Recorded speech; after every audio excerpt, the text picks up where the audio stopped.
oli ini tuh merupakan kasta paling tinggi di semua jajaran oli mesin varian Challenger series. Karena bisa kalian lihat, untuk base oilnya, dia udah full synthetic ester. Lalu, oli ini juga udah dapat sertifikasi APSN dan juga grade JASO sekelas MA2.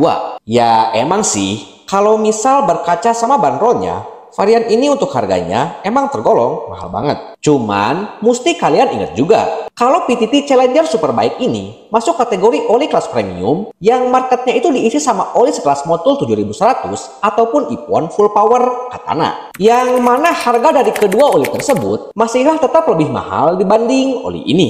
Jadi kalau ada yang harganya lebih murah dan kualitasnya juga ternyata sama bagus, kenapa harus ambil yang lebih mahal? So, ini adalah PTT Challenger Superbike, salah satu line up produk keluaran PTT yang udah dites secara ekstrim tingkat durabilitasnya buat solo touring menempuh perjalanan sejauh 3.500 km. Nah, setelah dites long trip, oli ini pun tentunya jadi pembahasan di podcast YouTube PTT.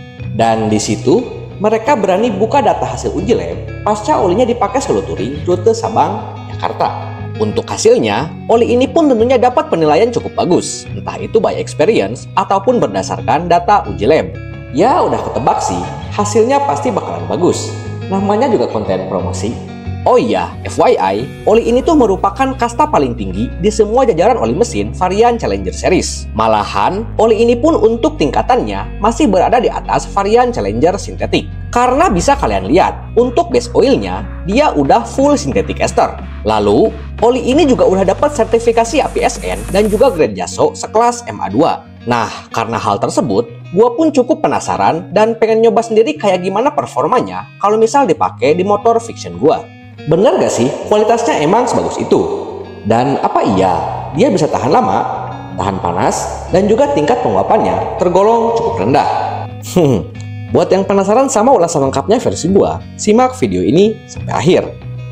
Oke, kita bahas mulai dari noise engine dan juga temperatur suhu mesinnya. So, untuk suara mesin yang dihasilin pas pakai oli ini, so far sih kalau menurut gua, dia emang enggak begitu spesial. Dibilang halus banget sih enggak, tapi dibilang kasar juga enggak. Ya so-so lah, tingkat peredamannya itu bisa dibilang enggak beda jauh sama beberapa oli mesin yang viskositasnya berada di angka size 10W40. Sedangkan kalau untuk peredaman suhu mesinnya, jujur sih di poin ini, gua nggak ada komplain sama sekali. Karena bagi gua, selama oli ini dipakai buat warawiri harian, gua rasa dia tetap mampu ngejaga temperatur mesin motor gua tetap berada pada tingkat batas wajarnya. Malahan, mau itu pas dipakai riding siang bolong ataupun lewatin titik kemacetan, untuk kipas radiatornya bisa dibilang jarang banget muter.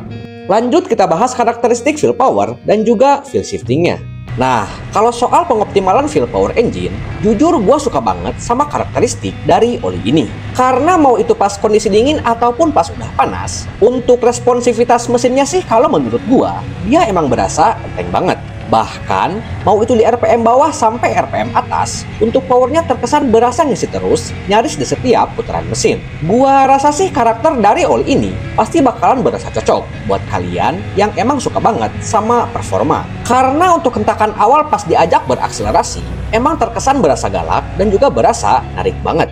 Begitupun untuk kenyamanan feel shiftingnya. Karena bagi gua, untuk feel ngoper gigi pas pakai oli ini emang berasa cukup empuk dan juga perpindahan giginya terkesan cukup halus. Malahan, selama pemakaian pun, gua nggak pernah sampai ngalamin masalah kayak slip coupling, susah netral, atau bahkan miss shifting dan juga hard shifting. Dari karakteristik feel power, sekarang kita bahas stabilitas performa dan juga tingkat durabilitasnya. So, selama oli ini dipakai buat harian dan sesekali riding jauh rute luar kota, jujur sih untuk karakteristik performanya emang terkesan cukup stabil. Di situ gua ngerasa kalau oli ini terbilang cukup capable dalam mertahanin karakteristik performanya meskipun lagi dipush terus main di RPM tinggi secara konstan. Cuman tetap harus diakuin, yang namanya drop power itu pasti ada dan juga bakalan tetap berasa. Tapi meski begitu, gua rasa sih untuk tingkat drop powernya dia nggak sampai parah banget. Karena meskipun kondisi oli dan mesinnya udah mulai panas, untuk feel powernya sih kalau menurut gua masih terkesan lumayan oke dan nggak sampai berasa kayak lost power ataupun tarikannya jadi loyo banget. Terus kayak gimana untuk tingkat daya tahannya? Apakah dia emang durable?